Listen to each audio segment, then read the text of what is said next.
Oke guys, welcome back to my channel. Di sini gua akan menjelaskan apa itu abundance mindset dan bagaimana cara menerapkannya di kehidupan kalian sehari-hari. Pertama-tama kenapa gue bikin video ini? Karena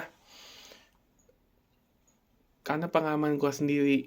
Jadi abundance mindset itu tuh adalah lawannya dari scarcity mindset. Jadi pertama-tama apa itu abundance? Abundance itu dalam bahasa Inggris artinya keberlimpahan. Dan bagaimana keberlimpahan ini bisa membantu kita menjadi kunci untuk meraih keberhasilan dalam hidup kita. Banyak orang yang terjebak dalam mindset yang lawannya tadi apa? Scarcity mindset. Yang artinya kekurangan, yang membuat banyak orang di dunia ini merasa terbatas dan takut untuk berkembang. Terutama takut untuk keluar dari zona nyaman dan juga takut untuk gagal. Kalau takut gagal ya pada akhirnya akan gagal. Itu dia masalahnya. Padahal dengan memiliki abundance mindset, gue percaya kita pasti bisa melihat peluang di mana orang lain tidak melihat peluang itu.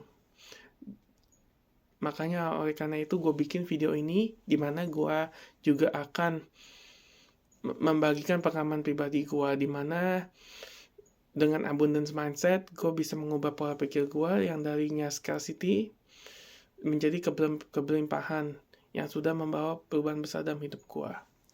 Oke, tanpa berlama-lama langsung aja deh ya kita masuk ke konten kita ya hari ini.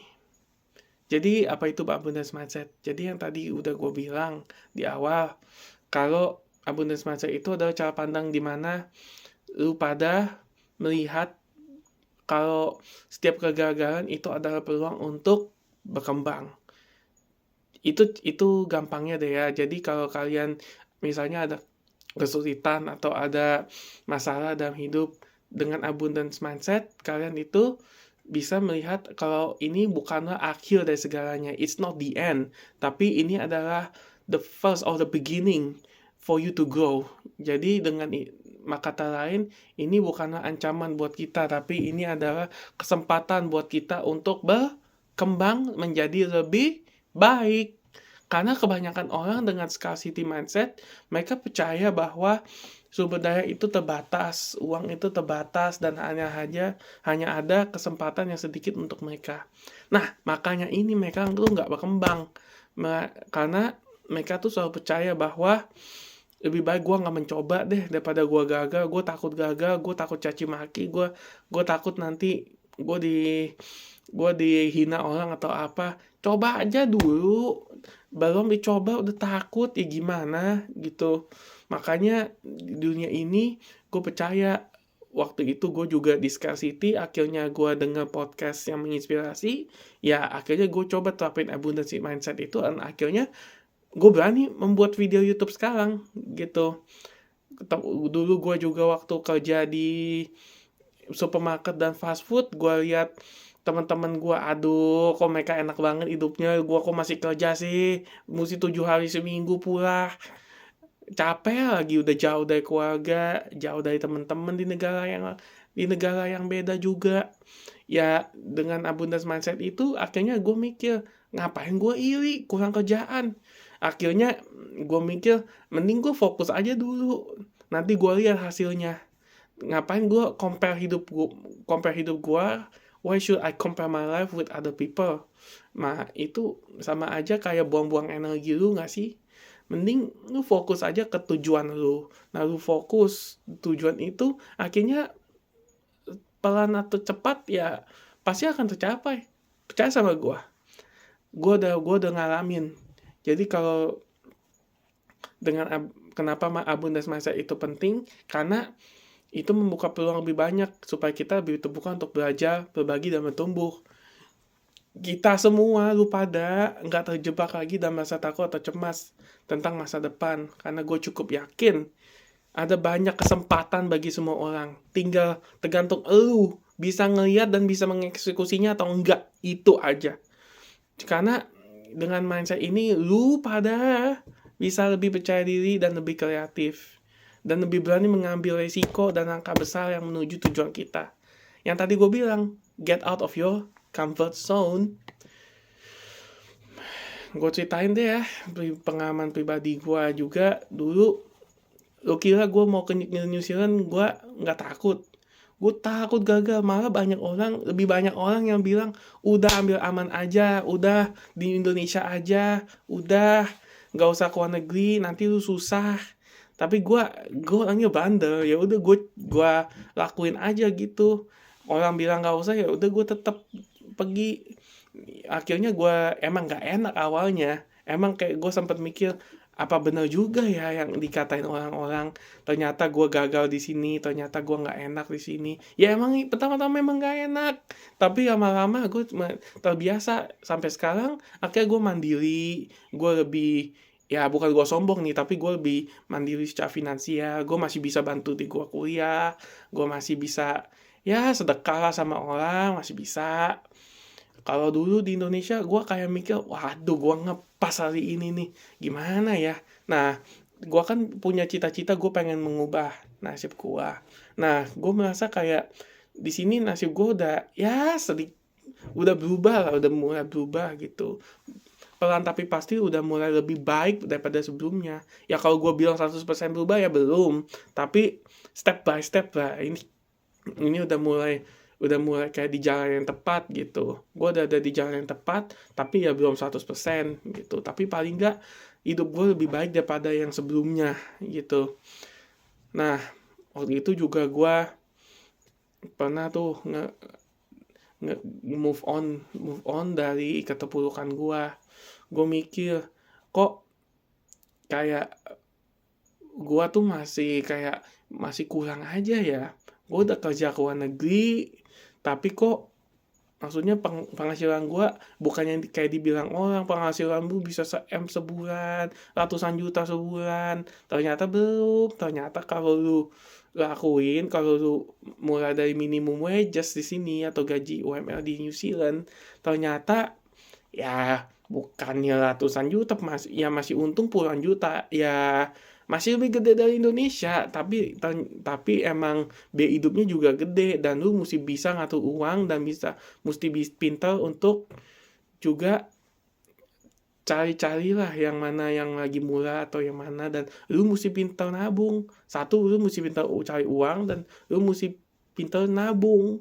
Karena kunci di New Zealand itu lu bisa nabung kalau lu nggak bolos, kalau lu hemat. Kalau di Indonesia beda. Indonesia tuh banyak perintilan yang lu nggak tahu. Misalnya lu ke Indomaret tiba-tiba itu bayar parkir, lu suka ke mall bayar parkir, tol bayar tol, bensin bayar. Di sini tol tuh gratis, tahu nggak? Gue bilangin ke lu, tol tuh gratis, cuma ada beberapa ruas tol yang harus bayar. Tapi kalau di Indonesia kan tiap lu masuk bayar, masuk mall bayar, Indomaret bayar. Kan di perintilan-perintilan itu lama-lama uang tuh kayak nggak berasa, kecil lama-lama besar gitu. Makanya kadang kita udah budgetin, habis juga di Indonesia gitu. Di sini juga rumah sakit gratis tuh untuk permanent resident sama citizen ya. Nah, kalau di Indonesia kan tuh ke dokter udah kayak mikir, wah gua ada uang nggak ya gitu. Sekolah juga di sini kalau misalnya masih dari jenjang SD sampai SMA tuh ada subsidi pemerintah. Jadi lu bayarnya murah sekali. Kalau di Indonesia, waduh uang sekolah berapa nih gitu. Udah mesti bayar aja. Nah ini yang bikin susah gitu. Tapi gue bukan ngerendahin Indonesia, enggak. Gue cinta Indonesia. Indonesia negara yang sangat enak buat gue bilang. Makanannya tuh lu bangun minum kopi, makan nasi padang. Itu yang kagak ada di New Zealand. Nah, gue bilang lu, kalau di New Zealand ini, lu mesti siap dengan segala resikonya di video gue sebelumnya. Nah, oleh karena itu, lu berani nggak dengan abundance mindset ini? Lu berani ngambil resiko untuk ngambil langkah yang besar.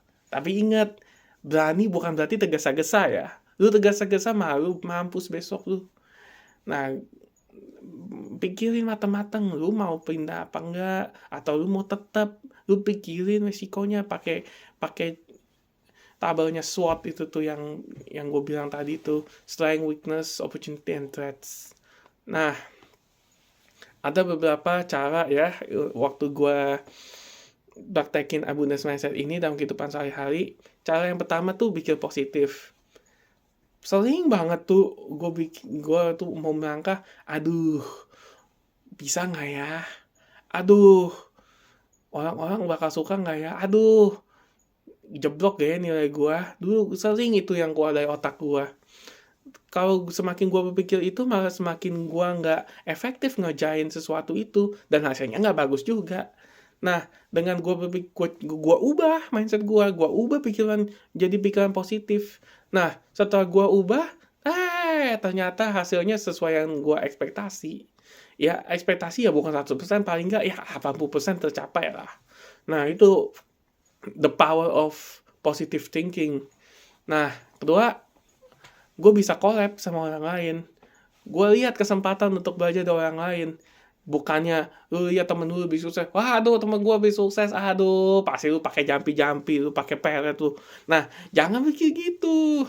Nah, mending lu pikir gimana caranya gue bisa sesukses dia.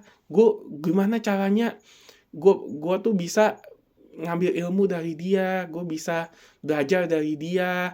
Lu ajak temen lu yang sukses supaya bisa belajar dan collab bareng lu. Bukan lu malah iri sama dia. Bukan malah lu hold grudges, tahu nggak? Makanya kalau sama orang yang lebih sukses, lu ajak, lu cari ilmu. Nah, ilmunya lu praktekin di dunia nyata. Lama-lama lu ikut sukses juga kayak mereka. Kan ada pepatah, kalau 5 orang sukses, lu akan yang jadi yang keenam. Tapi kalau 5 orang suka iri atau suka nanam dendam, ya lu yang juga akan menjadi yang keenam dalam hal itu. Makanya pilih circle lu yang baik-baik. Pilih circle lu dengan bijak. Nah, next. Gue buka diri juga. Gue buka diri terhadap peluang baru. Misalnya, gue ada kesempatan waktu itu untuk jadi pengurus PPI, ya udah gue ambil. Lu kira gue nggak malu? Gue dulunya introvert, terus gue mesti public speaking. Lu kira gue kagak malu? Nah, ya tapi gue lawan, terpaksa pelan-pelan. Ya awalnya malu, tapi lama-lama ya kebiasa. Jangan lu takut. Sama gue juga sekarang masuk ke kripto juga udah 2 tahun. Waktu itu juga gue takut, waduh gue rugi nggak nih ya. Ternyata pas dicoba, gue masuk dikit-dikit, ya jangan all in, gue masuk dikit-dikit, ternyata untung juga, lumayan pelan-pelan tapi pasti. Tapi asal lu tahu yang mana yang benar. Jangan lu asal pilih koin, naik 100%, besok turun 200%, lu jangan. Ya itu nggak bijak namanya. Nah, next, bantu orang lain. Bantu orang lain tuh misalnya lu bisa memberikan nilai lebih kepada orang lain. Contohnya, ya kayak gue gini, gue beraniin diri, gue bikin video YouTube dan untuk ngebantu lu semua. Gue pengen membagikan energi positif gue daripada gue simpen sendiri, cuma ngendep di gue dan gak jadi amanah bagi orang lain. Yang penting gue berbagi, apalagi kan ini lagi bulan Ramadan. Bentar seminggu lagi tuh udah Idul Fitri. Terus nanti juga mau nyepi. Mending di masa-masa begini kita berbagi kebaikan gak sih? Lebih baik kita berbagi kebaikan daripada lu simpan sendiri hanya untuk diri lu. Nah, makanya gua tuh beranikan bikin video ini walaupun gua pemalu, ya untuk membantu kalian.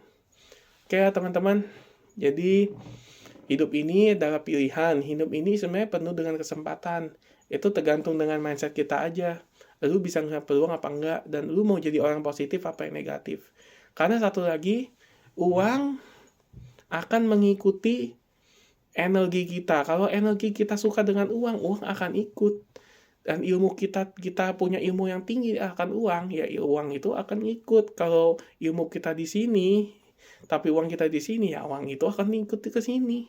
Makanya selalu never stop learning, upgrade diri kalian setiap hari, 1% setiap hari. Gue yakin 5 tahun ke depan hidup kalian akan berubah.